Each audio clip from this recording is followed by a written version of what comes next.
بڑا اچھا نام رکھیں. چھوٹے کا نام میں بھول گیا ہوں, چھوٹے والے کا نام.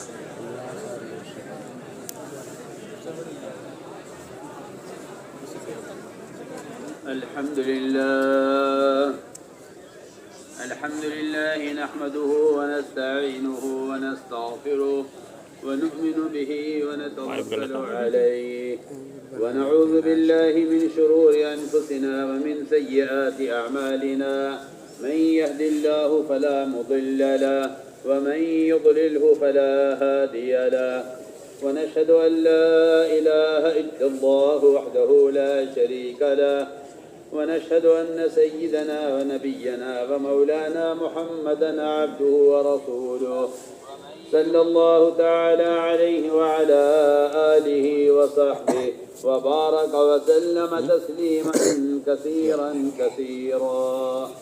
أما بعد فأعوذ بالله من الشيطان الرجيم.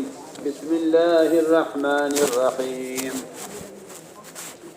وما أرسلنا من رسول إلا ليطاع بإذن الله. وقال الله سبحانه وتعالى إن الذين قالوا ربنا الله ثم استقاموا. وقال الله سبحانه وتعالى والعصر إن الإنسان لفي خسر إلا الذين آمنوا وعملوا الصالحات وتواصوا بالحق وتواصوا بالصبر. وقال عليه الصلاة والسلام من قال لا إله إلا الله مخلصا دخل الجنة. قيل وما إخلاصها؟ قال أن تحجزه عن محارم الله. وقال عليه الصلاة والسلام لا يؤمن أحدكم حتى يكون هواه تبعا لما جئت به. وقال عليه الصلاة والسلام من رأى منكم منكرا فليغيره بيده فإن لم يستطع فبلسانه فإن لم يستطع فبقلبه وذلك أضعف الإيمان. وقال عليه الصلاة والسلام المؤمنون هينون لينون كالجمل الآنف إن قيد إن قاد وإن أنيق على صخرة استناقه أو كما قال عليه الصلاة والسلام. میرے انتہائی محترم بزرگوں دوستوں عزیزوں، اللہ رب العزت نے کامیابی کا وعدہ پورے دین پر کیا ہے. مسلمان جزوی دین پر پوری کامیابی چاہتا ہے، جبکہ اللہ تعالیٰ کی طرف سے کامیابی کا وعدہ پورے دین پر ہے. قد افلح المؤمنون. اس آیت کو اگر پڑھی ہے تو کامیابی کے لیے صرف فرائض کا ادا کر لینا کافی نہیں ہے، بلکہ ہر اس چیز سے اعراض کرنے میں کامیابی ہے جس چیز سے اللہ نے روکا ہے.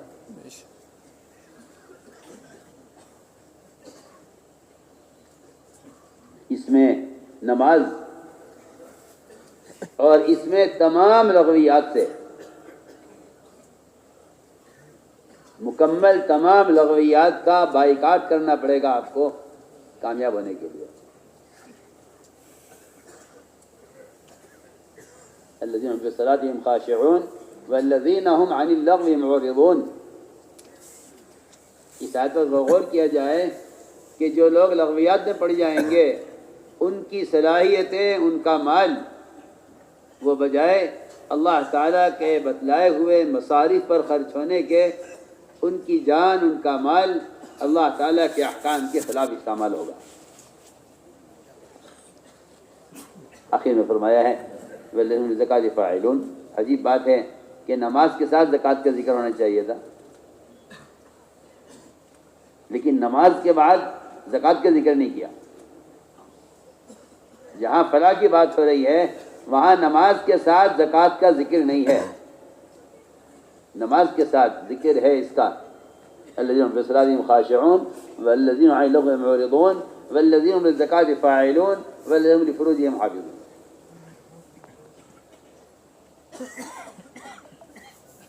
میں بہت بنیادی بات عرض کر رہا ہوں کہ جزوی دین پر چلنے والا آپ صلی اللہ علیہ وسلم کے زمانے کا منافق بھی جزوی دین پر چلتا تھا. وہ یہ دیکھتا تھا کہ میرے حالات کے اعتبار سے، میرے ماحول کے اعتبار سے، میری سوسائٹی کے اعتبار سے، میں جس منصب پر دنیا میں جس عہدے پر ہوں، میرے اعتبار سے دین مجھے کتنا اختیار کرنا ہے. میں کہتا ہوں کہ یہ ایک منافق کا بھی مزاج اللہ کی قسم یہی تھا کہ میں جس وقت اس پوزیشن میں ہوں، میں جہاں ہوں، یہاں میرے لیے محمد صلی اللہ علیہ وسلم کے دین میں سے کتنا ضروری ہے، کتنا غیر ضروری ہے. میں آپ سے بہت کھل کر عرض کر رہا ہوں. یہ پوری دنیا کی امت مسلمہ کا مزاج بن گیا ہے کہ مجھے یہ دیکھنا ہے میں کہاں رہتا ہوں. میں امریکہ میں رہتا ہوں، میں یورپ میں رہتا ہوں، میں اسپین میں رہتا ہوں، میں بیت اللہ کے پڑوس میں رہتا ہوں. گویا کہ لوگوں نے دین کو اس طرح بانٹ لیا ہے آپس میں جس طرح ملک بانٹ لیے ہیں.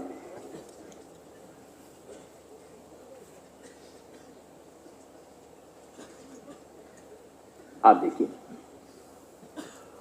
آپ سب سے پہلے غور کرتے ہیں کہ میں جس پوزیشن میں ہوں، اس پوزیشن میں میرے لیے اسلام کے کون کون سے احکام، میں اپنی اس پوزیشن میں کون سے احکام اختیار کر سکتا ہوں.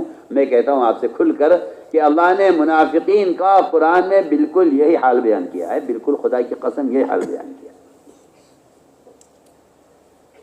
وَمِنَ النَّاسِ مَن يَعْبُدُ اللَّهَ عَلَىٰ حَرْفٍ، کہ ایسے بھی لوگ ہیں آپ صلی اللہ علیہ وسلم کے ساتھ کہ جو کفر اسلام کے بارڈر پر چلتے ہیں، نہ پورے کفر میں نہ پورے اسلام میں. وہ حالات دیکھتے ہیں، وہ حالات دیکھ کر چلتے ہیں. اگر حالات ہیں اطمینان بخش اور امید ہے مسلمانوں کے ساتھ رہ کر ان کے طریقے اختیار کر کے کامیابی کی امید ہے، تو یہ قرآن کہتا ہے اطمینان بھی. اور اگر ان کو مسلمانوں کے ساتھ چل کر ان کے طریقوں پر چل کر کسی بھی کام میں کوئی ناکامی نظر آتی ہے، انقلب علی وجہہ، تو یہ کہتے ہیں بھائی ہم تو اپنے جو کفر والا راستہ ہے، نعوذ باللہ خواہش والا راستہ ہے، اسی پر چلیں، اس میں تو ہم نہیں چل سکتے کیونکہ ہمارے حالات، ہماری پوزیشن ایسی ہے. آج میں صاف کہتا ہوں، مسلمان کی زبان پر یہ بات عام ہے، فلاں سنت میں عمل نہیں کر سکتا، اس لیے کہ میری پوزیشن ایک آپ کی طرح نہیں ہے. میں فلاں سنت پہ عمل نہیں کر سکتا کہ میرے حالات آپ کی طرح نہیں ہیں. میں کہتا ہوں کہ حالات کے اعتبار سے دین پر چلنا یہ منافقین کا معمول تھا، یہ ان کا مزاج تھا. اللہ نے قرآن منافقین کے تعارف اسی طرح کروایا. حالت یہ تھی، اگر مسلمانوں کی طرف آئے اور بیٹا پیدا ہو گیا تو کہتے تھے کہ اسلام اچھا مذہب ہے، اور اگر مسلمانوں کے ساتھ آئے، مسلمانوں کی طرف آئے اور بیٹی پیدا ہو گئی تو کہتے تھے کہ اسلام اچھا مذہب نہیں ہے. یہ لکھا ہے علماء نے. گویا کہ لڑکا یا لڑکی کا پیدا ہونا جو ایک نہ نبی کے ہاتھ میں ہے، نہ ولی کے ہاتھ میں ہے، نہ صحابی کے ہاتھ میں ہے، اللہ کس کو کیا دے گا؟ آپ غور کریں. یہ بنیاد تھی منافقین کی کہ اسلام میں خیر ہے یا نہیں ہے. اگر لڑکا پیدا ہو تو اسلام میں خیر ہے، اگر لڑکی پیدا ہو تو اسلام میں کوئی خیر نہیں ہے. یعنی جو کفار کی اس زمانے میں ایک بہت بنیادی خصلت تھی ہے کہ لڑکی پیدا ہوتی تو ان کے یہاں ماتم ہوتا تھا. اللہ مجھے معاف کرے، آج بھی یہ خصلت پائی جاتی ہے غیروں میں نہیں، اپنوں میں، کہ وہ لڑکی کی آمد سے اتنا خوش نہیں ہوتے جتنا لڑکے کی آمد سے خوش ہوتے ہیں. یہ ایک کفر کی خصلت ہے.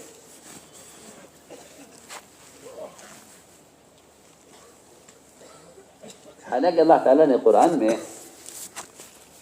جہاں اولاد کے دینے کا اور اولاد کے عطا کرنے کا ذکر کیا ہے وہاں لڑکی کو اللہ نے قرآن میں مقدم کیا ہے. یہب لمن یشاء اناثا ویہب لمن یشاء الذکور. آپ غور کریں اس آیت پر، اللہ تعالیٰ نے لڑکے کو مقدم نہیں کیا.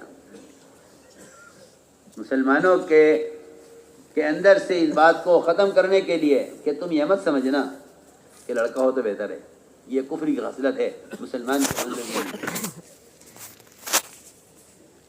میں ایک بنیادی بات عرض کر رہا ہوں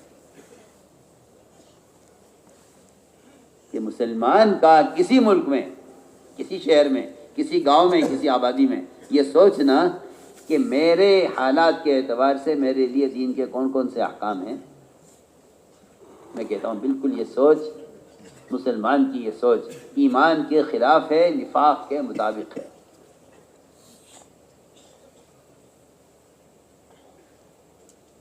اس لیے کہ اللہ رب العزت اپنے بندوں کے عمل کا امتحان لیتے ہیں کہ اب تک انہوں نے عمل کیا ہے، ہم دیکھیں تو صحیح کہ اگر ہم ان پر اچانک کوئی حکم لے آئیں تو یہ اس کو اپنی پوزیشن، اپنے حالات، اپنے ماحول کے اعتبار سے اس کا انکار کر دیتے ہیں، اس کو قبول کر دیتے ہیں. آپ میری بات کو توجہ سننا، اس لیے کہ اللہ تعالیٰ نے صاف کہہ دیا ہے قرآن میں کہ کیا مسلمانوں نے یہ سوچ لیا ہے کہ وہ آمنا کہتے ہی فارغ ہو جائیں گے، ہم ان کا ایمان کا امتحان نہیں لیں گے، بلکہ ان الذین قالوا ربنا اللہ، جو کہتے ہیں ہمارا رب اللہ ہے، ہم ان کو اس بات پر چھوڑیں گے نہیں. ہم یہ دیکھیں گے کہ ان کے اندر ہمیں رب بنانے پر استقامت بھی ہے یا نہیں. سنیں میں عرض کروں گا، ہمیں رب ماننے پر انہیں استقامت دی ہے یا نہیں. ہم استقامت کو جانچ کر دیکھیں گے کہ انہوں نے کہا ہے اللہ ہمارا رب ہے، انہیں اس پر استقامت ہے یا نہیں. استقامت کسے کہتے ہیں؟ آج کل لوگ استقامت کی دعا بھی کراتے ہیں، استقامت کے لیے خود دعا بھی کرتے ہیں. سوال ہے استقامت کسے کہتے ہیں؟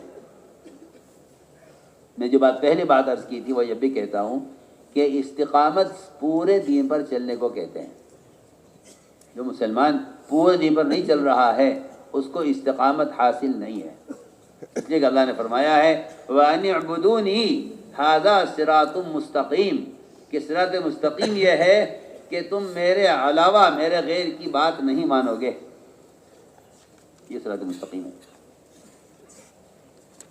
وَأَنِ اعْبُدُونِي، آپ یہ سمجھتے ہیں آیت کا مطلب یہ نکلے گا کہ تم میرے علاوہ کسی کو سجدہ نہیں کرو گے؟ بالکل غلط خیال ہے.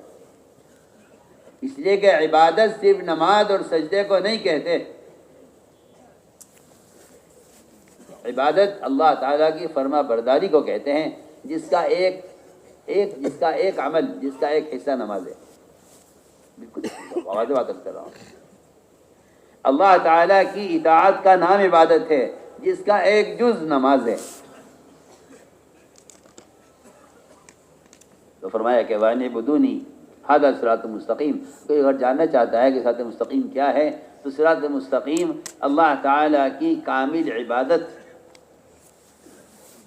کامل اطاعت اس کی. اگر اس نے اللہ تعالیٰ کے حکم کے خلاف اللہ کے غیر کی بات مانی تو اس نے اللہ کے غیر کو اپنا رب بنا لیا ہے. یہ بالکل قرآن میں، حدیث میں صاف لکھا ہوا ہے. جو میری بات پہلے تھی وہ اب بھی ہے. میں یہی سبق سیکھ سمجھانا چاہتا ہوں کہ جزوی دین پر چلنا استقامت نہیں ہے. کسی عمل پر مداومت، کسی عمل پر ہمیشگی، کسی عمل کو آدمی تھام کر رکھ لے، یہ کوئی استقامت نہیں ہے اور یہ عبادت بھی نہیں ہے. اب اس زمانے میں لوگوں میں یہ بات عام ہے کہ بھئی میں تو نماز کا بہت پابند ہوں، معاملات میں دھوکہ دینا، پیسے دبانا، یتیم کی زمین قبضہ لینا، یہ اس کی اپنی عبادت کی وجہ سے اسے اپنی عبادت پر اتنا فخر ہے کہ اس کو اپنے معاملات کی خرابی کی کوئی پرواہ نہیں ہے. نظر ہے اس کی اس پر کہ میری نماز بہت اچھی ہے. ایک آدمی کے معاملات بڑے اچھے ہیں، معاشرہ خراب ہے. ہم عرض کرنا چاہتے ہیں کہ عبادت کا تصور صرف نماز تک محدود ہو کر رہ گیا ہے. اس تصور کو توڑنا چاہیے. اور عبادت، امام غزالی رحمۃ اللہ علیہ تو فرماتے ہیں کہ 10 چیزیں عبادت ہیں: نماز، روزہ، حج، زکوٰۃ، ذکر، تلاوت، دعوت الی اللہ کی یہ مبارک محنت، تجارت، پڑوسیوں کے حقوق، اور ہر کام میں اپنی شکل لباس سے لے کر منہ میں لقمہ لینے تک ان سارے کاموں کو سنت کے مطابق کرنا، یہ بھی عبادت کے اندر داخل ہے.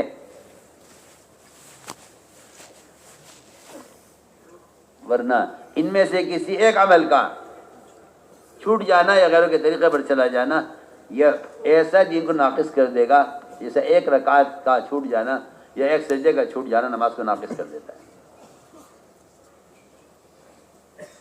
تو میں نے عرض کیا کہ عبادت کسی ایک عمل پر مداومت، اس کو عبادت نہیں کہتے. عبادت پورے دین پر چلنے کا نام ہے، استقامت پورے دین پر چلنے کا نام ہے. میں نے عرض کیا ہے ابھی کہ جو شخص اللہ تعالیٰ کے حکم کے مقابلے میں اللہ کے غیر کی بات مانتا ہے، اس نے اللہ کے غیر کو اپنا رب بنا لیا ہے. یہ معمولی بات نہیں ہے. اگر واقعی کوئی غور کرے اس کو تو یہ بات بہت سخت بات ہے، لیکن اللہ تعالیٰ نے فرمایا ہے، قرآن میں بھی ہے، حدیث میں بھی ہے. عدی بن حاتم جب اسلام لے آئے اور آپ صلی اللہ علیہ وسلم کے ہاتھ پر بیعت ہو گئے، انہوں نے ایک بات عرض کیا، رسول اللہ صلی اللہ علیہ وسلم، یہ سمجھ میں نہیں آتا کہ اللہ تعالیٰ نے قرآن میں ہمیں الزام کیوں دیا ہے اتخذوا احبارهم ورهبانهم اربابا من دون اللہ، کہ یہود و نصارہ نے اللہ کے مقابلے میں اپنے علماء اور مشائخ کو، اپنے پوپ اور پادریوں کو اللہ کے سوا رب بنایا ہوا تھا. ہم نے کبھی اللہ کے غیر کو رب نہیں بنایا. یہ الزام کیوں ہے قرآن میں ہم پر؟ یہ سوال کیا عدی بن حاتم نے آپ صلی اللہ علیہ وسلم سے. فرمایا ہے عدی، جب تمہارے علماء اور مشائخ، تمہارے پوپ اور پادری، وہ اللہ کے حرام کی ہوئی چیز کو حلال کرتے تھے، حلال کی ہوئی چیز کو حرام کرتے تھے، تو بتاؤ کیا تم ان کی بات مانتے تھے نہیں مانتے تھے؟ عرض کیا کہ ہیں اسلام ان کی بات مانا کرتے تھے. فرمایا بس اگر تم نے اللہ کے غیر کی بات کو اللہ کے خلاف تسلیم کر لیا، اگر تم نے اللہ کے غیر کی بات کو اللہ کے خلاف تسلیم کر لیا تو تم نے اللہ کے غیر کو اپنا رب بنا لیا. تو میں جو عرض کرنا چاہتا ہوں کہ ان الذین قالوا ربنا اللہ ثم استقاموا، اللہ کو رب ماننے کے بعد یہ اس پر جمے رہے یا نہیں جمے رہے؟ اس پر جمے رہے یا نہیں جمے رہے؟ جب ان کو باطل نے دعوت دی غلط کام کی طرف، تو یہ اپنے دین پر جمے رہے یا نہیں جمے رہے؟ یہ ہے سوال. میرا دل چاہتا ہے کہ میں عرض کروں کہ اللہ تعالیٰ عمل کرنے والوں کا امتحان کس طرح لیتے ہیں. اللہ تعالیٰ کی سب سے زیادہ مقرب اور معصوم مخلوق ملائکہ ہیں. انہیں کے درمیان ابلیس بھی عمل میں بھی آگے، علم میں بھی آگے.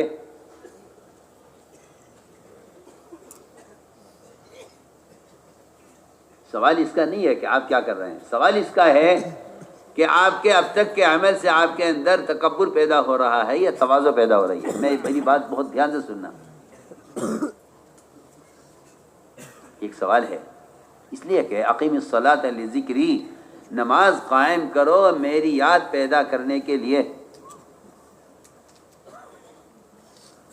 نماز پر یہ دیکھا جائے گا کہ اس نماز کے راستے سے آپ کو اللہ تعالیٰ کی یاد، اس کے احکام کو پورا کرنا، اس کا جذبہ، اس کی استعداد کتنی پیدا ہو رہی ہے اندر۔ یہ سوال اس نہیں ہے صرف کہ میں نماز پڑھتا ہوں، سوال اس بات کا ہے کہ اب تک کی نماز سے آپ کے اندر اطاعت پیدا ہوئی یا آپ کے اندر نافرمانی پیدا ہوئی، آپ کے اندر تواضع پیدا ہوئی، آپ کے اندر تکبر پیدا ہوا۔ آپ دھیان سے سننا بات۔ چنانچہ اللہ تعالیٰ نے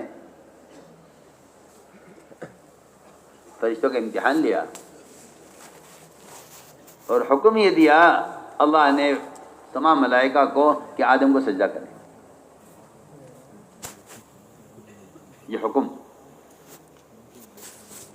یہ حکم حیثیت کے خلاف آیا۔ ہم بہت اہم بات عرض کر رہے ہیں۔ جب کسی مسلمان وزیر اعظم یا کسی مسلمان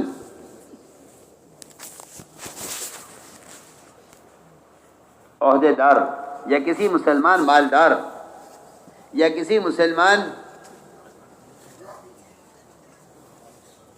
دنیاوی اعتبار سے کسی استعداد کا حامل، جب اس پر کوئی حکم آتا ہے تو وہ یہ دیکھتا ہے کہ میرا مقام، میرے درجے کے اعتبار سے یہ حکم میرے لیے مناسب ہے یا نہیں۔ میں آپ سے بہت بنیادی بات عرض کر رہا ہوں۔ اللہ تعالیٰ نے ملائکہ کا امتحان لیا اور حکم یہ دیا کہ آدم کو سجدہ کرو۔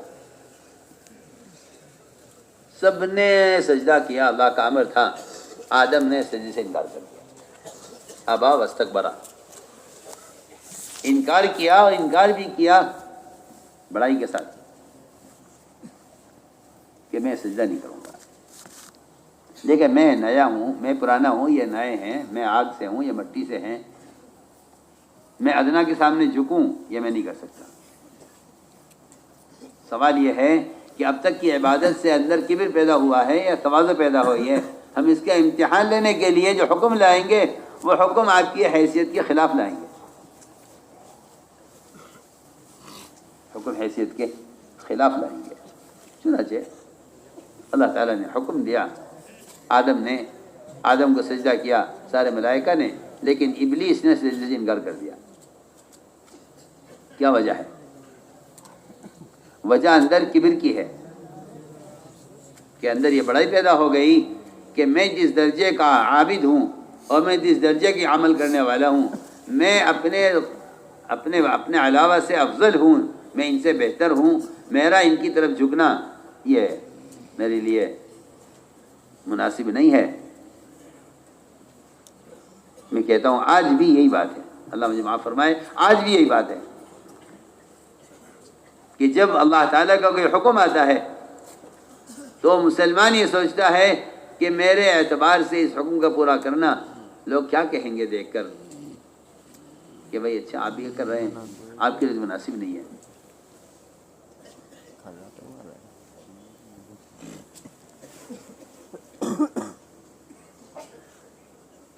ابن عباس رضی اللہ عنہ فرماتے ہیں، ابن عباس رضی اللہ عنہ فرماتے ہیں کہ وہ شخص ایمان کی حقیقت کو نہیں پہنچ سکا، وہ شخص ایمان کی حقیقت کو نہیں پہنچ سکتا کہ اگر لوگ خلاف سنت طریقے کو اچھا سمجھیں تو یہ آدمی اگر ان کو احمق سمجھتا ہے سب کو، تب تو یہ ایمان کی حقیقت پر ہے، اور اگر یہ دین کو، دنیا کو دین پر ترجیح دینے والوں کو احمق نہیں سمجھتا تو اس کے پاس ایمان کی کوئی حقیقت نہیں ہے۔ فرماتے تھے کہ ایمان کا کمال یہ ہے، ایمان کا کمال یہ ہے کہ جو لوگ دنیا کو ترجیح دے دین پر، ایسے لوگوں کو جو آدمی احمق سمجھتا ہو وہ ایمان کی حقیقت، استاذ ایمان کی حقیقت ہے، استاذ ایمان کا کمال ہے. لیکن ہم یہ کہہ کر انکار کر دیتے ہیں کہ میری پوزیشن، میرے حالات، میرا عہدہ وہ مجھے اس سنت سے روکتا ہے. تو میں نے عرض کیا کہ اللہ تعالیٰ نے امتحان دیا، اس امتحان میں ابلیس ناکام ہوا. اس امتحان میں ابلیس ناکام ہو گیا. حالانکہ اللہ کا حکم تھا ان کو سجدہ کر لو. میں مثال دیا کرتا ہوں کہ مسلمان یہ خیال کرتا ہے کہ اللہ تعالیٰ کا حکم کسی کام کے کرنے کا وہ زیادہ اہم اور ضروری ہے، اور رہا ہماری اپنی ضروریات کھانے کی، پینے کی، پہننے اوڑھنے کی، اس میں اگر ہم سنت کو انکار کر دیں یا اس کو چھوڑ دیں تو اس سے کوئی خاص فرق نہیں پڑتا، کیونکہ یہ حکم چھوٹا ہے، وہ حکم بڑا ہے. دیکھیے ہوا یہ کہ ایک صاحب نے بائیں ہاتھ سے لقمہ لیا، آپ نے فرمایا دائیں سے کھاؤ. اس نے جواب میں کہا کہ میرا دائیں ہاتھ اٹھتا نہیں ہے، مجھے عذر ہے کہ میرا دائیں ہاتھ سے معذور ہوں. اس نے جھوٹا عذر پیش کیا اپنے دائیں ہاتھ کی معذوری کا. ابلیس نے عذر پیش کیا اپنی ذات کے وہ آدم سے بہتر ہونے کا. بالکل میں کہتا ہوں دونوں جگہ ایک سی صورتحال ہے. بالکل اس نے انکار کیا ہے بڑائی کی وجہ سے. اس روایت میں، حدیث میں ہے کہ اس بائیں ہاتھ سے لقمہ لینے والے نے آپ صلی اللہ علیہ وسلم کی اس سنت کا حکم کا انکار کیا ہے صرف کبر کی وجہ سے. دونوں جگہ کبر کا لفظ ہے. ابا واستکبر وہاں ہے، ما منعہ الا الکبر یہاں ہے. آپ اندازہ کر لیجیے، آسمانوں پر اللہ کی نافرمانی پہلی ہوئی ہے وہ تکبر کی وجہ سے، اور اگر دائیں ہاتھ سے لقمہ لینے سے آدمی انکار کر رہا ہے اور اس میں عذر پیش کر رہا ہے تو آپ دیکھ لیجئے کہ اس میں بھی آپ صلی اللہ علیہ وسلم نے بددعا دی اس کو فوراً. فرمایا اللہ کرے تیرا یہ ہاتھ کبھی نہ اٹھے. ادھر ابلیس اللہ کو سجدہ کرنے سے اس کی کمر شل ہو گئی ہے ہمیشہ کے لیے. ادھر اس شخص کا دائیں ہاتھ شل ہو گیا ہے، اس کا منہ کی طرف کبھی اس کا ہاتھ اٹھے گا نہیں اب قیامت تک. اس کا ہاتھ شل ہو گیا صرف اس لیے کہ اس نے ایک سنت کا انکار کر دیا. اس کی کمر شل ہو گئی اللہ کو سجدہ کرنے سے، کیونکہ اس نے اللہ کو اس نے آدم علیہ السلام کو سجدہ کرنے سے انکار کر دیا. میں بالکل مثال ایک اونچے عمل کی آسمان پر ہوا ہے، ایک زمین پر صرف ایک اتنی سی بات کہ آپ نے فرمایا کھانا کھانے والے سے کہ دائیں ہاتھ سے کھاؤ، بائیں سے مت کھاؤ. اس نے کہا جی میرا دائیں ہاتھ اٹھتا نہیں ہے. فرمایا اللہ کرے تیرا دائیں ہاتھ کبھی نہ اٹھے. ہم یہ واقعات نہیں سنا رہے، ہم یاد کرنا چاہتے ہیں کہ جب کوئی شخص بڑائی میں آ کر کسی سنت کا انکار کر دیتا ہے تو پھر آپ یاد رکھنا کہ ایک سنت کا انکار اللہ کی قسم شیطان کے انکار کے برابر ہے. ایک سنت کا انکار، ایک سنت کا انکار کر دے کوئی، وہ ابلیس کے اللہ رب العزت کو آدم کو سجدہ کرنے سے انکار کے برابر ہے. لیکن مصیبت یہ پڑی ہے زمانے کے مسلمانوں پر، اور جہالت یہ عام ہو گئی ہے مسلمانوں میں کہ یہ سنت ہے، فرض نہیں ہے، آپ سنت کو بغیر درجہ کیوں دے رہے ہیں. میں نے کل بھی عرض کیا تھا کہ وزیر نے یہ کہہ دیا قاضی کے سامنے کہ مجھے لوکی پسند نہیں، بھائی سے قتل کر دو، واجب القتل ہے.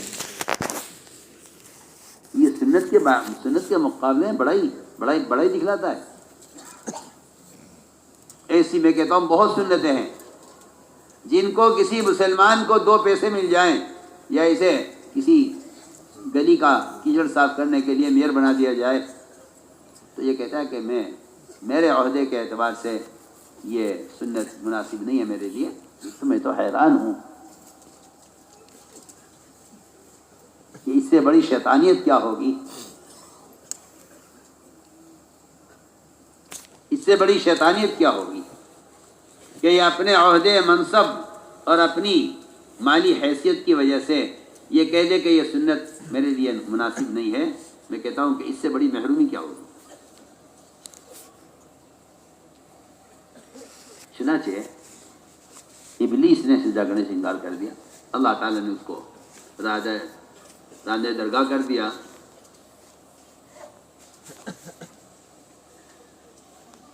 بلکہ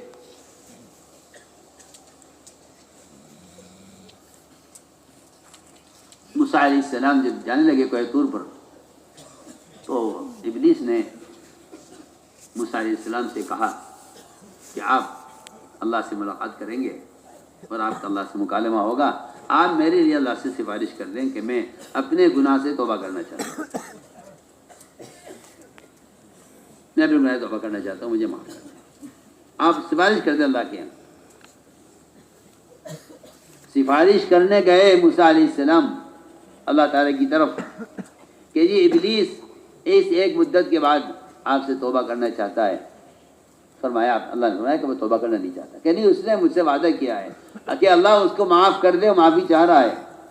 اللہ نے فرمایا کہ وہ توبہ نہیں چاہتا ہے، اگر وہ توبہ چاہتا ہے تو اس سے کہو کہ وہ آج بھی آدم کی قبر کو سجدہ کر لے۔ موسیٰ کہ ہو جائے گا، جا کے اس سے کہا واپس آ کر کہ اللہ نے فرمایا ہے کہ تم آدم کی قبر کو آج سجدہ کر لو، تم آج معاف کر دیں گے۔ اس نے کہا یہ تو نہیں ہو سکتا، جب میں نے آدم کو اس وقت سجدہ نہیں کیا تو اب مرنے کے بعد کیا سجدہ کروں اس کو؟ میں بہت بنیادی بات آپ سے عرض کر رہا ہوں۔ یہ میں بتا رہا ہوں مزاج ان لوگوں کا کہ جن سنتوں کو چھوڑ کر انکار کر کے یہ گزر گئے ہیں، یہ ان کی طرف واپس آنے کو تیار نہیں ہے۔ وہی کہتے ہیں وہ سنت اور وہ حکم عمل میں ہے ہی نہیں آج کل۔ آج کل کے زمانے میں یہ سنت ہے ہی نہیں۔ ان سے اگر کہا جائے واپس آ جاؤ تو یہ کہیں گے اب واپس کیا جائیں اس کام کی طرف۔ میں تو آپ سے کھل کر عرض کر رہا ہوں۔ ابلیس نے یہ کہا کہ میں نے اس وقت اس امر کو چھوڑا ہے، اب میں اسے اس لیے کہ توبہ وہ زبان کے الفاظ یا کان پکڑنے کو یا ندامت کو توبہ نہیں کہتے، توبہ کہتے ہیں اپنے جس حکم کو ضائع کیا ہے اس کی طرف واپس آنے کو توبہ کہتے ہیں۔ تو ہم نے عرض کیا کہ اللہ تعالیٰ کی پہلی نافرمانی آسمان پر ہوئی ہے، یہ تکبر کی وجہ سے ہوئی ہے کہ ہم نے ان عمل کرنے والوں کو، اور آسمان پر فرشتے سجدے میں ہے، کوئی قیام میں ہے، کوئی رکوع میں ہے، مشہور روایت ہے یہ۔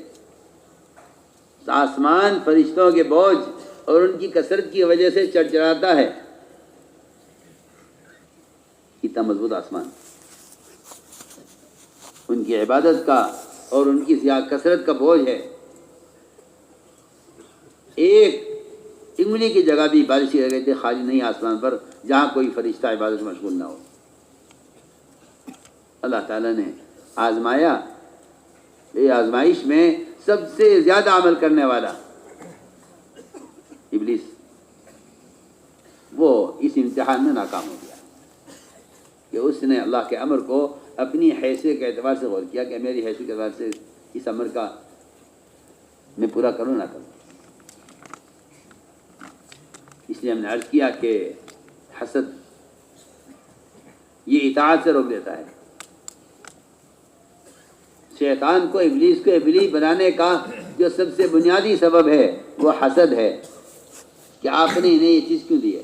آج بھی میں آپ سے کہتا ہوں کہ جب کسی خیر کے کام کو دیکھ کر کسی میں حسد پیدا ہو جاتا ہے تو حسد اس کو مخالف بنا دیتا ہے،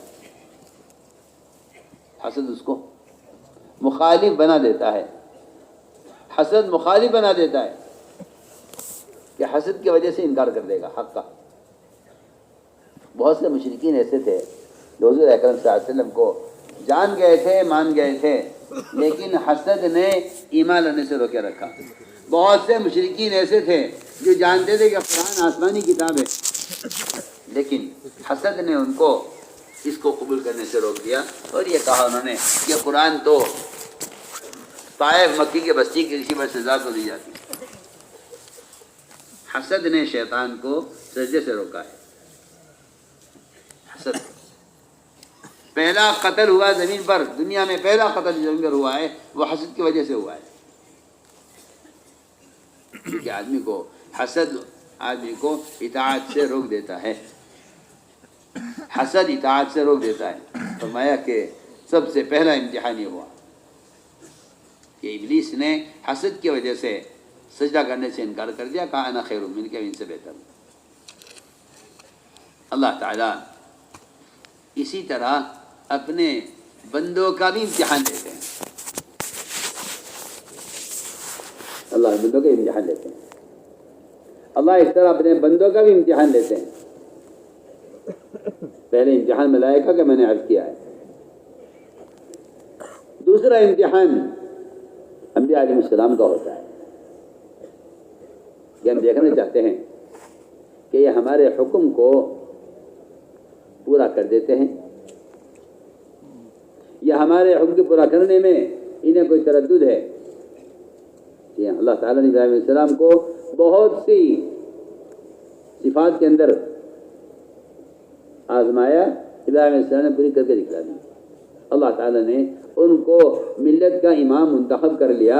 اس لیے عمل کرنا چاہتے ہیں کہ بندے کو چاہیے کہ وہ اطاعت اور فرما برداری سے اپنے آپ کو اللہ کے یہاں قبول کروائے، کیونکہ قبولیت کا تعلق صفات قبولیت سے ہے. قبولیت کا تعلق صفات قبولیت سے ہے. بندے کو چاہیے کہ وہ اپنے آپ کو اللہ کے یہاں قبول کروائے. میرے دوستو عزیزوں، اللہ تعالیٰ اچانک حکم لا کر امتحان لیتے ہیں کہ دیکھنا یہ ہے کہ ہماری بات کہاں تک مانتے ہیں. غور کریں، امتحان تھا بڑا سخت. اللہ نے اس کو بلائے مبین کہا ہے قرآن میں کہ یہ بہت بڑی آزمائش ہے.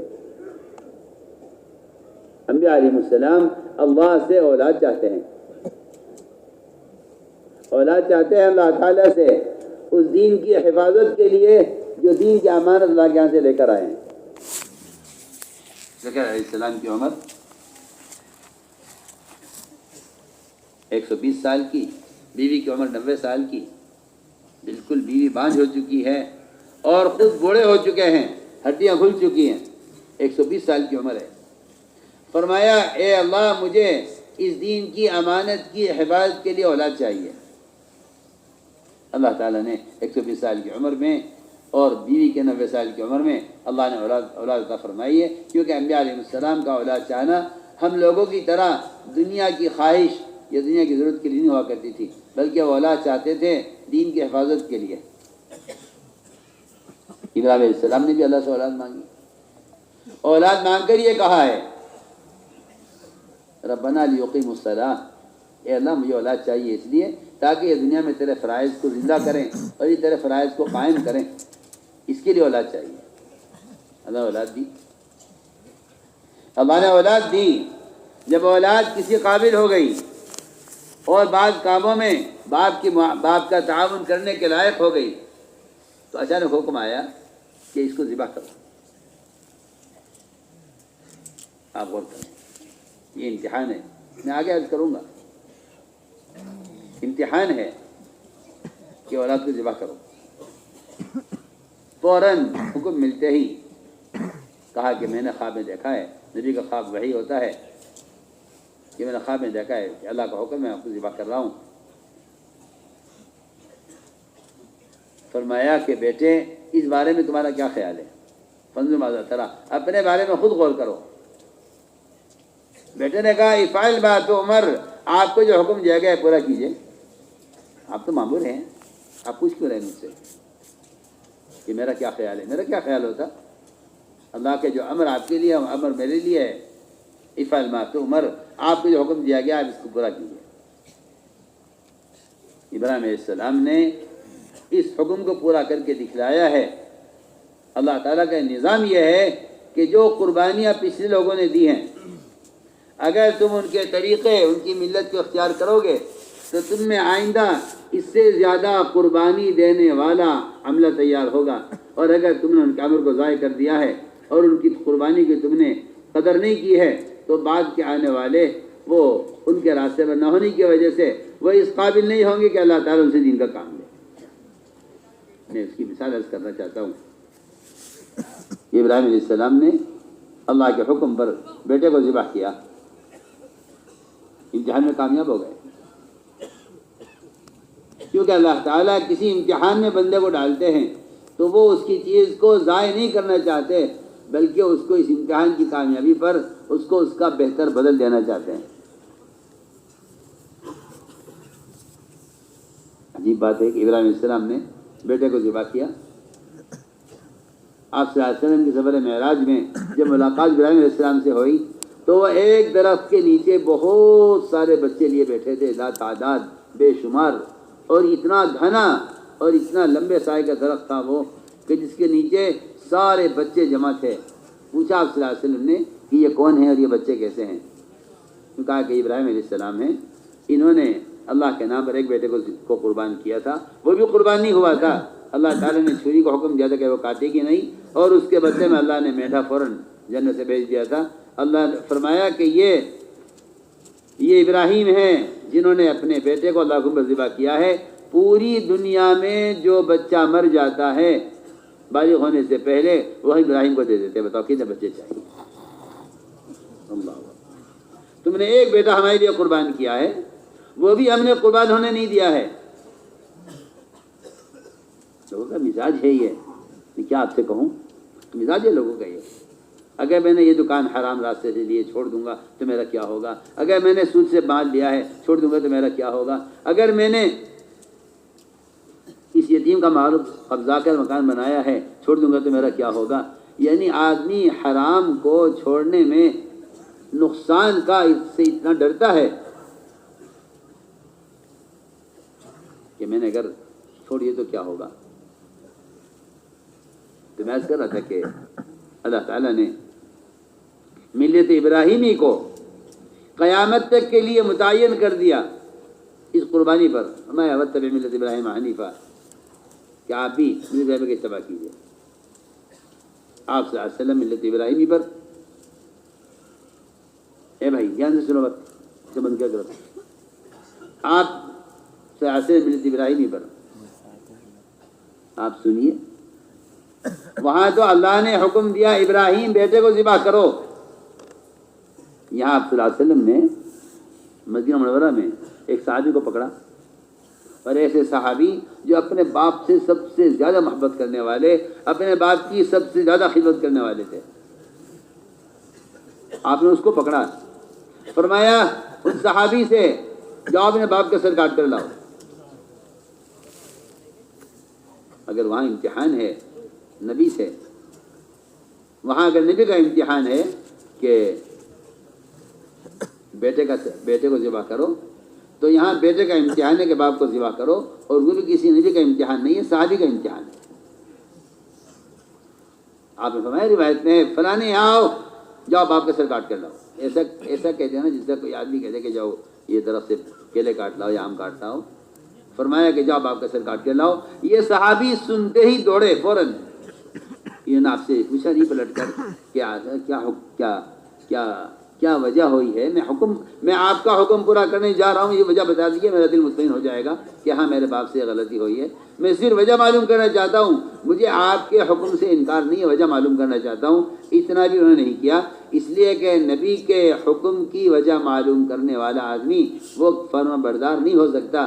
فرما بردار اسے کہتے ہیں جو اللہ کے رسول کے حکم کو حکم کی وجہ سے پورا کرے، کہ حکم اس سے پورا کرے۔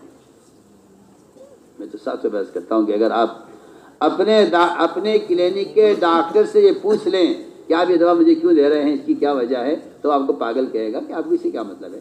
ہم حکیم ہیں، ہم طبیب ہیں، اللہ حکیم ہے، اللہ تعالیٰ حکم دے رہے ہیں۔ بندے کے لیے پوچھنا کہ یہ حکم کیوں ہے،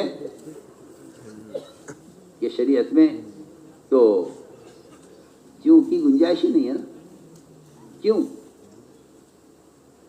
میں آپ سے ساتھ بات کرتا ہوں، شریعت میں کیوں کا سوال ہمیشہ کفار نہیں کیا یا منافقین نہیں کیا ہے، یا یہود و نصارہ نہیں کیا ہے۔ شریعت میں کیوں کا سوال کرنے والی 3 قسمیں ہیں، 3 قومیں ہیں، یہود، نصارہ، کفار، یا اور ان کے ساتھ منافقین۔ ورنہ کوئی مومن نہیں ملتا صاحب ہمیں کہ جس نے آپ سے پوچھا ہو کہ ایسا کیوں ہے. آج ہر مسلمان کی ضرورت ہے یہ، آج ہر مسلمان کی یہ ضرورت ہو گئی ہے کہ وہ پوچھتا یہ سنت کیوں ہے، یہ حکم کیوں ہے. میں عرض کرنا چاہتا ہوں کہ اللہ تعالیٰ آزماتے ہیں اطاعت میں. یہ صحابی دوڑے فوراً باپ کا سر کاٹنے کے لیے، فرمایا کہاں آیا ہو، یہاں ہو، کہاں جا رہے ہو؟ آج کہ اللہ آپ کا حکم ہے، میں باپ کا سر لینے جا رہا ہوں. میں نہیں پوچھوں گا آپ سے کیا وجہ ہے. فرمایا نہیں، یہاں آؤ، ہم دیکھنا چاہتے تھے کہ تمہیں محبت باپ سے زیادہ ہے ہم سے زیادہ ہے. آج آپ بے اور آپ آج غور کر لیں کتنی سنتیں، کتنی شریعت کے احکام میں ایسی وجہ توڑ دیتا ہوں کہ میرا باپ تیار نہیں ہے، میری ماں تیار نہیں ہے، میری بیوی تیار نہیں ہے، میرے دوست احباب اس کے لیے تیار نہیں ہے.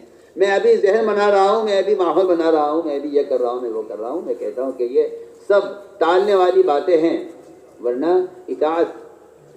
اچھا پھر ایک بڑی مصیبت یہ ہے اس زمانے کی، میں آپ کو بتاؤں بہت کام کی بات. لوگوں کا خیال یہ ہے کہ ہم اپنے دوست، باپ، بھائی، چچا، تایا، ان کی غلط بات سے ہم اس وقت تھوڑا سا اتفاق کر لیں تاکہ یہ ہمارے قریب ہو جائیں. پھر جب ان سے اتفاق ہو جائے گا، محبت ہو جائے گی، قریب ہو جائیں گے، پھر ہم آہستہ آہستہ یہ منکر چھوڑ دیں گے. سنیے میں بہت عام بات کہہ رہا ہوں سب سے. آدمی گناہ کو اس لیے کر رہا ہے تاکہ اس گناہ کے کرنے سے میرے باپ کے درمیان، میری ماں کے درمیان، میرے بھائی کے درمیان، میرے چچا کے درمیان جو میری سنت سے اتفاق نہیں کر رہے ہیں، ان میں ان کے درمیان محبت ہو جائے. پھر میں آہستہ آہستہ چھوڑ دوں گا. میں کہتا ہوں کہ اللہ تعالیٰ کے ضابطے کے خلاف ہے یہ سوچ کہ اللہ تعالیٰ نے محبت کا جو وعدہ کیا ہے وہ ایمان عمل صالحہ پر کیا ہے. کسی کے منکر سے اگر آپ راضی ہو گئے ہیں وقتی طور پر، تو آپ یاد رکھنا کہ اس منکر پر راضی ہونے سے آپس میں عداوتیں پیدا ہوں گی، محبتیں پیدا نہیں ہوں گی. ہم بہت بنیادی بات آپ سے عرض کریں. اگر آپ کسی شخص کے منکر سے اس لیے راضی ہو جائیں کہ تاکہ یہ مجھ سے محبت کرنے لگے، پھر میں اس کو اس منکر سے روکوں گا، تو میں کہتا ہوں کہ بلکہ میں تو صاف طور پہ علماء سے بھی کہتا ہوں، عوام سے بھی کہتا ہوں. حضرت صاحب نے لکھا ہے رحمۃ اللہ علیہ نے کہ ایسی تقریبات، شادیاں جس میں کوئی منکر ہو رہا ہو یا کوئی عمل خلاف سنت ہو رہا ہے، میں تو کھل کر کہتا ہوں، اس لیے کہ اس زمانے میں منکرات کا تصور صرف حرام چیزوں تک محدود ہو کر رہ گیا ہے. حالانکہ جو عمل خلاف سنت منکر ہے، جو عمل خلاف سنت منکر ہے، جو عمل خلاف سنت ہے منکر ہے. آپ سمجھتے ہیں کہ جو عمل حرام ہے منکر ہے، میں کہتا ہوں جو عمل خلاف سنت ہے وہی منکر ہے. تو فرمایا کہ ایسی تقریبات یا شادیاں جہاں کوئی منکر ہو رہا ہو وہاں علماء کو ہرگز شرکت نہیں کرنی چاہیے. کیوں؟ اگر خیال یہ ہے کہ ہم ان کے منکر میں شریک ہو کر انہیں خوش کر دیں گے، پھر یہ قریب آ جائیں گے، ہم ان کی اصلاح کر دیں گے. میں آپ سے بہت کام کی بات کہہ رہا ہوں. یہ ایک مرض ہے لوگوں کے دلوں میں کہ بھئی اگر ہم نے ان کی تقریر میں شرکت نہ کی تو یہ دور ہو جائیں گے، تو پھر ہم ان کو صحیح بات ہی بتا سکیں گے. میں بہت کام کی بات آپ سے کہہ رہا ہوں. ہمیشہ یاد رکھیں میری بات، کسی کے منکر سے آنکھ بند کر لینا یا کسی کے منکر سے راضی ہو جانا، اس سے کبھی بھی تعریف قلب نہیں ہو سکتی. اس سے کبھی تعریف قلب نہیں ہو سکتی کہ بھئی ہم تو اس لیے آ گئے ہیں اس شادی میں تاکہ ان سے ہمارا تعلق ہو جائے، پھر ہم ان کو روکیں گے. میں ایک بہت اہم بات ہے، یہاں تو آپ ایک آدمی کا دل خوش کرنے کے لیے اس کے منکر سے راضی ہو گئے ہیں. یہ جو 1000 آدمی اس تقریب میں آپ کے عمل کو دیکھ رہے ہیں، ان 1000 آدمیوں کے لیے آپ نے شریعت کے خلاف ایک عمل کر لیا ہے، جس سے یہ کہیں گے کہ فلاں آدمی نے ایسا کیا ہے، ہم بھی کر سکتے ہیں. آپ ایک آدمی کو راضی کرنے کے لیے 1000 آدمیوں کو بتا رہے ہیں. اس لیے کہ کسی منکر کے ماحول میں کسی عالم کا خاموش ہو جانا، یہ اس منکر کو معروف بنانا ہے. ہم کچھ کہہ رہے ہیں، اس منکر کو معروف بنانا ہے. آپ دلیل ہیں، آپ قائد ہیں. قائد کہتے ہیں گاڑی چلانے والے کو، قائد کہتے ہیں گاڑی چلانے والے کو اگر یہ گاڑی کسی گڑھے میں گرائے گا تو جو مریں گے یہ غلطی اس ڈرائیور کی ہے کہ اس نے گاڑی گڑھے میں گرائی ہے. سیدھی بات ہے. یہ لکھا ہے تھامی افضل النصاف کہ علماء کو چاہیے کہ وہ ایسی تقاریب میں شرکت ہرگز نہ کریں جن میں کوئی عمل خلاف شریعت ہے، اس لیے کہ ان کی شرکت اس کام کی کہ جائز ہونے پر مہر لگا دے گی. یہ کہیں گے بھئی ہم نے فلاں کو کرتے ہوئے دیکھا بھی کر رہے ہیں. سیدھی بات ہے. علماء انبیاء کے وارث ہیں، ان کا عمل امت کے لیے نمونہ ہے. اور اگر کسی شخص کو اپنے کسی متعلق آدمی پر اتنا اعتماد ہے کہ وہ میری بات کا انکار نہیں کرے گا اور میری بات مانے گا، تو چاہیے علماء کو کہ ایسی تقاریب میں ضرور شرکت کریں تاکہ ان کی شرکت سے معاشرے کی اصلاح ہو. مجھ سے ایک صاحب نے اصرار کیا کہ میری بیٹے کا ولیمہ ہے، آپ تھوڑی کے لیے آ جائیں، بس 2 لقمے کھا لیں. اس کا اصرار اتنا تھا. ظاہر بات ہے کہ بدترین ولیمہ اسے کہتے ہیں جس ولیمے میں لوگ جانے سے نخرے کریں اور ان کو لائے جائے.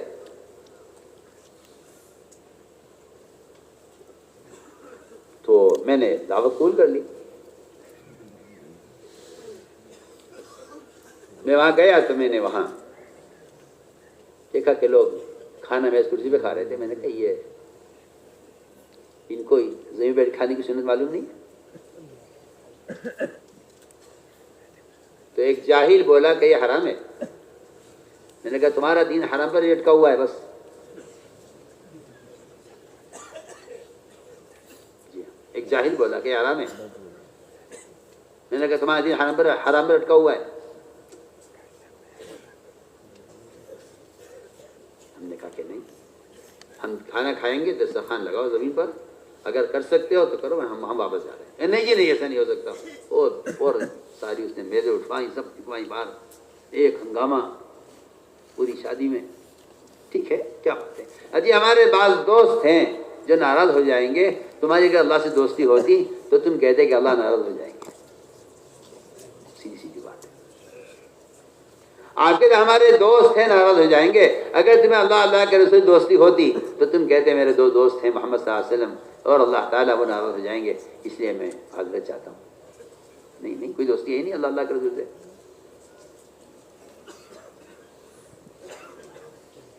تو میں عرض کر رہا ہوں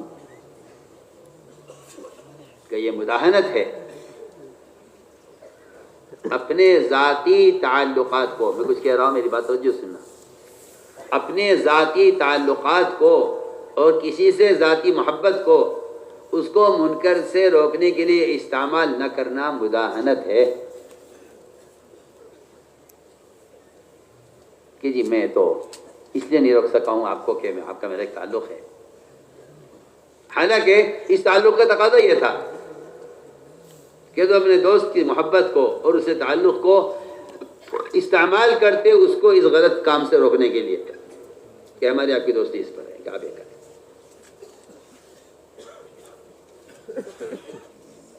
تو میں نے عرض کیا کہ اللہ تعالیٰ کا جو احکام ہیں اس حکم میں ماحول کو نہیں دیکھا جائے گا ماحول کیسا ہے. دیکھو میں صاف تبصرہ کرتا ہوں کہ ماحول کو دیکھ کر چلنے والے بے روپیے ہیں اور بے روپیہ منافق کو کہا گیا. بے روپیہ، جی ہاں، یہاں یہ لباس وہاں وہ لباس، یہاں یہ شکل وہاں وہ شکل، یہاں اس طرح وہاں اس طرح. میں کہتا ہوں، آپ سے کہتا ہوں کہ غیر مسلم وزراء بھی مسلمانوں کو چکمہ دینے کے لیے وہ اپنا حلیہ بدلتے رہتے ہیں. مسلمان خوش ہوتے رہتے ہیں کہ دیکھو یہ تو ہمارے حلیے میں آئے ہیں، آج تو ہمارے ساتھ ہیں، آج ہمارے حلیے میں، آج ان کے حلیے میں. میں کہتا ہوں منافقین صبح شام حلیے بدلتے تھے اپنے اپنے، جہاں جیسا موقع، جیسا دیش ویسا بھیس. یہ نفاق کی اصل تعریف یہی ہے. نفاق کی تعریف یہی ہے. نفاق کا ترجمہ یہی ہے، جیسا دیش ویسا بھیس. ورنہ جب مقداد رضی اللہ تعالیٰ کے ہاتھ سے لقمہ گرا زمین پر اور سارے وزراء سارے اغیار بیٹھے ہوئے اور انہیں لقمہ اٹھایا زمین سے اور ان کے لقمہ اٹھا کر جب کھانے لگے اس کو صاف کر کے، تو ایک نے برابر میں بیٹھنے والے نے ہاتھ مارا اس مقداد کے اور کان میں یہ کہا کہ مناسب نہیں ہے، یہ لوگ دیکھ کر کیا کہیں گے کہ مسلمان ایسے ہوتے ہیں کہ زمین سے لقمہ اٹھا کر کھا رہے ہیں. تو یہ کہا اس نے برابر والے نے مقداد سے کہ ہے تو ٹھیک ہے، سنت تو ہے ہی ہے، لیکن سنت تو میں انکار نہیں کر رہا سنت کا، لیکن اس سنت کا یہاں موقع نہیں ہے، اس لیے کہ لوگ اس پر آپ پر ہنسیں گے اور آپ سنت ہنسنے کا سبب بنیں گے. میں آپ سے کہہ رہا ہوں آج بھی مسلمانوں میں اپنے آپ کو بڑا پڑھا لکھا سمجھنے والے لوگ ایسے ہیں جو کہتے ہیں کہ سنت پر وہاں عمل کرنا چاہیے جہاں اس پر ہنسنے کا کوئی سبب نہ بنے. اگر آپ نے یہاں سنت عمل کیا، لوگ اس سنت پر ہنسیں گے، آپ سنت پر ہنسنے کا ذریعہ بنیں گے. سنیے تو صحیح، آپ کہاں شیطان نے کیسا دھوکہ دیا مسلمانوں کو. حضرت مقداد سے انہوں نے کہا کہ یہاں موقع نہیں ہے سنت کا. حضرت مقداد کے کان میں کہا تھا، انہوں نے شور مچا دیا. فرمایا کیا میں اپنے نبی کو سنت چھوڑ دوں گا؟ ان سارے احمقوں کی وجہ سے سارے احمق بیٹھے ہوئے ہیں.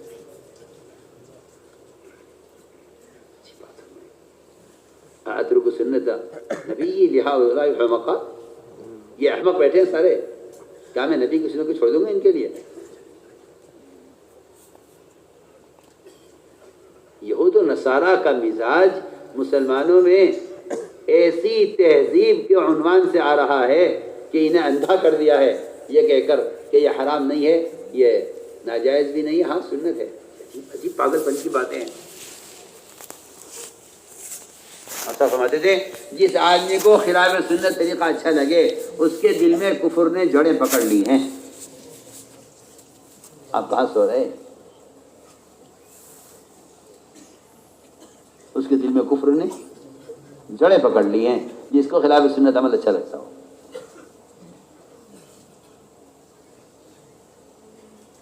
تو میرے دوستو عزیزو، بات اصل یہ ہے کہ شریعت میں کیوں نہیں ہے کہ بھئی ایسا کیوں ہے. تو ہم عرض کر رہے تھے کہ آپ صلی اللہ علیہ وسلم نے حکم دیا صحابی کو باپ کا سر کاٹ کے لاؤ، فوراً دوڑے کہ نہیں، کیونکہ قرآن نے صاف کہہ دیا ہے کہ اگر محمد صلی اللہ علیہ وسلم سے مقابلے میں تمہیں محبت اپنے باپ سے، اولاد سے، تجارت سے، زراعت سے، اپنے وطن سے، اگر تمہیں اس سے محبت زیادہ ہے تو پھر تم اللہ کے عذاب کا آنے کا انتظار کرو. فتربصوا حتى يأتي الله بأمره. تو میں نے عرض کیا کہ ایک امتحان یہ ہوا کہ آپ صلی اللہ علیہ وسلم نے ایک صحابی کو پکڑا ہوا جب آپ کے ساتھ کرنا اطاعت میں، یہ صحابی ایسے کھڑے اترے کہ فوراً دوڑے باپ کا سر لانے کے لیے. آپ نے فرمایا کہ ہمیں رشتوں کو توڑنے کے لیے نہیں، رشتوں کو جوڑنے کے لیے بھیجا گیا ہے. ہم تو تمہارے امتحان لینا چاہتے تھے، محبت ہم زیادہ ہے، باپ سے زیادہ ہے. تو اللہ تعالیٰ اپنے بندوں کی اطاعت کا اس طرح امتحان لیتے ہیں کہ دیکھنا یہ ہے کہ اللہ کے رسول سے انہیں کیسا تعلق ہے. تو میں نے عرض کیا کہ کبھی حکم آئے گا حیثیت کے خلاف، جیسا میں نے عرض کیا کہ ابلیس کی حیثیت نے آدم کو حضرت کرنے سے انکار کرا دیا. کبھی حکم آئے گا ایک فطری محبت کے خلاف، ابراہیم علیہ السلام کو حکم دیا کہ بیٹے کو ذبح کریں، صحابی کو حکم دیا کہ باپ کو ذبح کریں. کبھی حکم آئے گا، کبھی حکم آئے گا ایک آدمی کا اچھا جذبہ ہے، تو حکم آئے گا اللہ تعالیٰ کا کہ اب اس وقت یہ نہیں کرنا ہے. میں اس کی مثال عرض کرتا ہوں. حضور اکرم صلی اللہ علیہ وسلم اپنے صحابہ کو ساتھ لے کر بیت اللہ اللہ کی زیارت کے لیے، طواف کے لیے تشریف لے گئے، اور ظاہر بات ہے کہ آپ کو ستایا گیا، مکہ مکرمہ سے آپ کو نکالا گیا۔